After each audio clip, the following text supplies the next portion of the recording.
Ilang oras matapos ang salubong sa Chinese New Year, nasunog ang bahagi ng isang condominium sa Binondo, Maynila pasado alas 3 ng madaling araw kanina.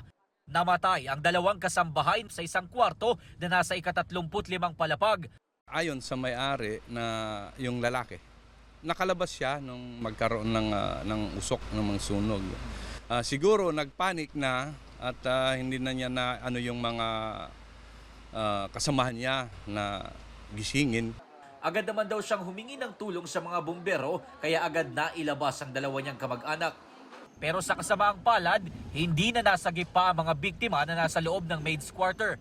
Nagising na lang po kami doon sa kalabog po ng pintuan namin. Nung pagbukas namin ng pinto, as in yung usok, nandun na talaga sa hallway. Kaya kami na-alarma din kami, tumakbo na rin kami palabas. Ayon sa Bureau of Fire Protection, umabot sa unang alarma ang sunog na tumagal na mahigit 1 oras bago naapula mag-aalas 5 ng madaling araw.